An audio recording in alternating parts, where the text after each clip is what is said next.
ang Ebanghelyo sa Ginoo. Dayon ikaw, O Kristo.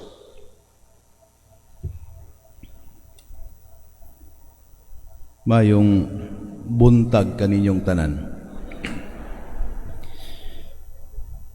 Nadug nato gikan sa atong Ebanghelyo nga dunay usa ka babae nga taga Kanaan. So pasabot niya na kini nga babae pagano,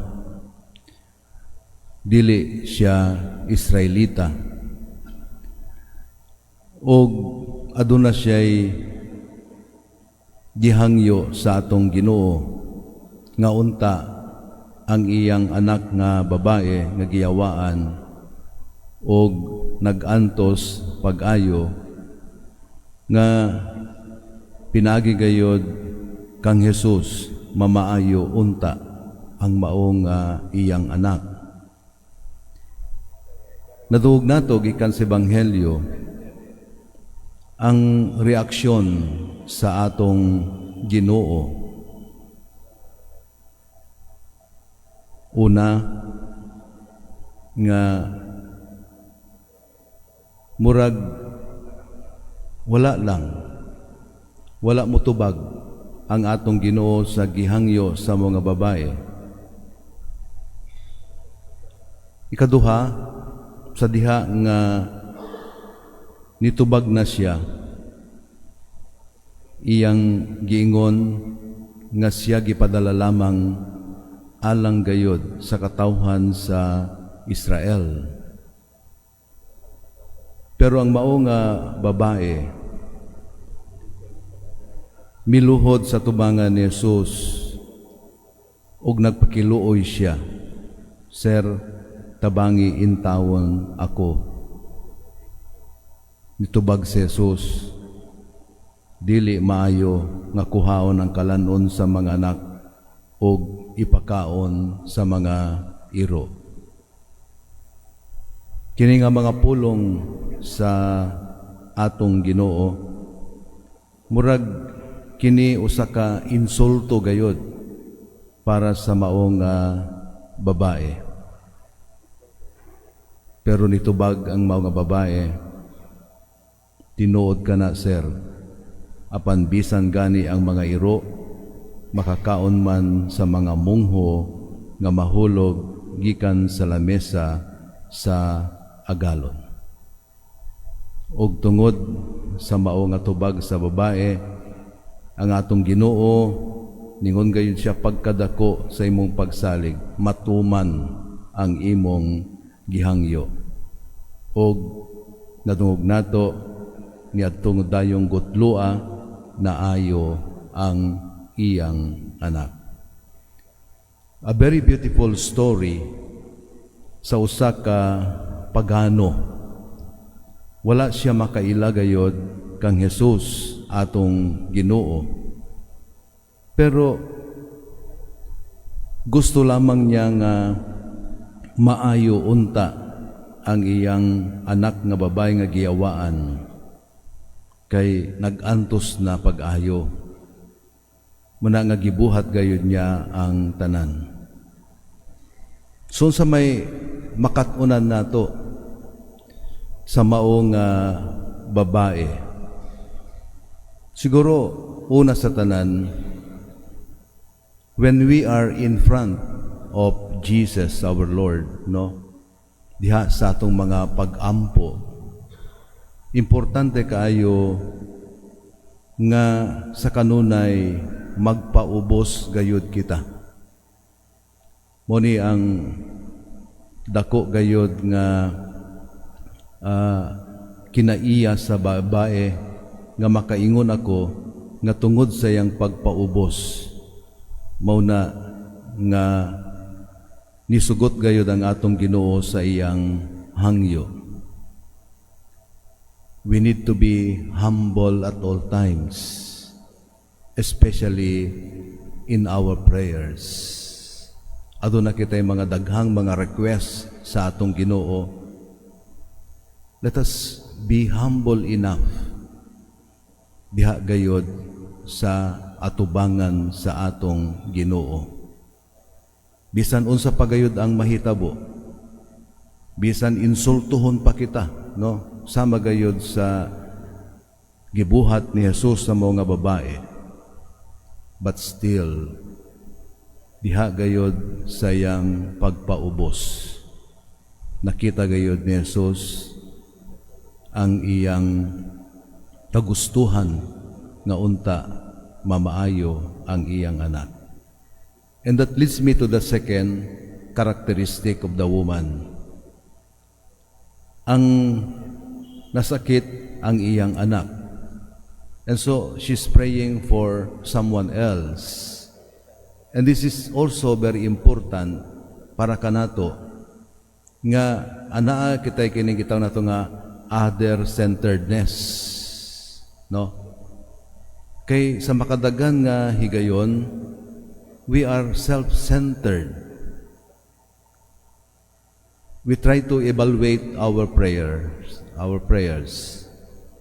Dili ba sa kanunay unahon nato kining atong mga panginahanglan. Nakafocus lamang kita diha sa atong kaugalingon. Importante gayud nga makita pud nato kini mga panginahanglan sa atong mga kaigsuonan, and we pray for them. When we ask for food, matagadlaw, no?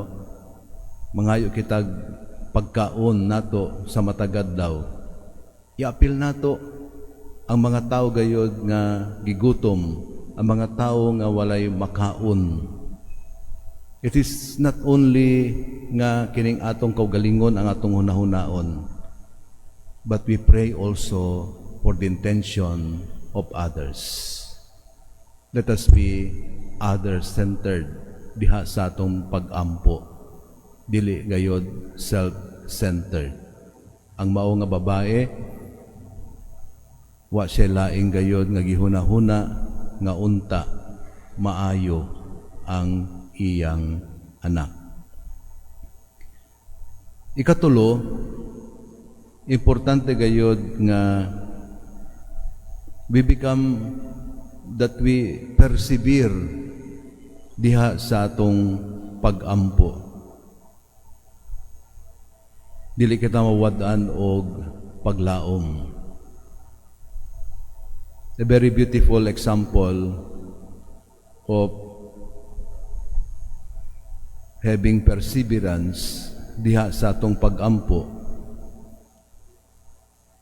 Kining si Santa Monica, ang nanay ni San Agustin. If we know the story, adlaw gabi sigig hilak gayod Santa Monica. Iyang giampo nga unta mabag-o mag-usab ang iyang anak nga si Agustin. Gibadlungon kaayo. We need to be persistent in our prayer. Makanunayon siya nga nag-ampo. It took a long time, pero sige lang gyud siya ampo sa atong Ginoo. The same with the woman sa atong ebanghelyo. Bisan wala siya gitubag ni Jesus, bisan giinsulto siya sa atong Ginoo, but she remained persistent diha sa iyang hangyo sa atong Ginoo. Kung makanunayon kita diha sa atong pagampo, if we persevere in our prayer, for sure, God will answer our prayer requests. Adlaw gabi, nagbakho gayud Santa Monica, ug niabot ang mao nga adlaw nga di nang iyang anak nga si Agustin naghinulsol sa iyang mga sala, nagbag-o gayod. And look at the amazing things that God has done to Agustin. Nahimo siyang pari, nahimo siyang obispo, nahimo siyang santo, nahimo siyang doktor sa simbahan. Very amazing things. Muna nga nasantos pod ang iyang inahan tungod lamang sa iyang makanunayong pag-ampo nga unta mausab ang iyang anak. And the last thing is kinahanglan makalahutay kita, the endurance, no? Makita pud nato kini sa maong babae nga taga Kanaan. So the qualities nga makita nato sa babae nga unta makakat-on kita. Let us be humble at all times. Ikaduha, we need to be other-centered diha sa atong pag-ampo. Katulo, we need to persevere and we need to endure diha gayod sa atong mga pag-ampo.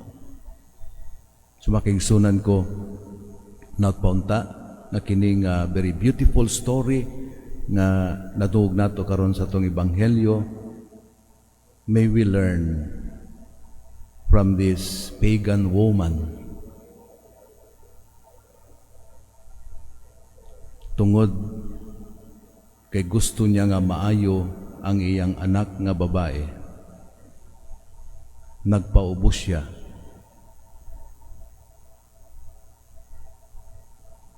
Wa siya mawad-an og paglaom.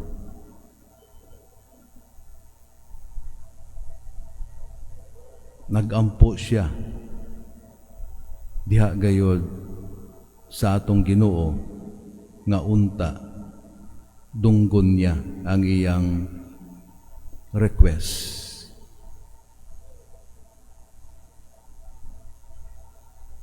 Pagkadako ang iyang pagsalig.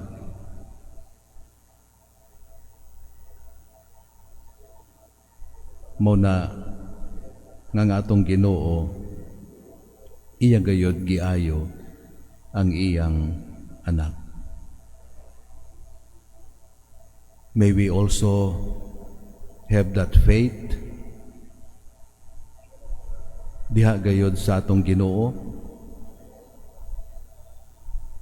ang mao nga pagsalig diha sa atong Ginoo, that there is nothing impossible.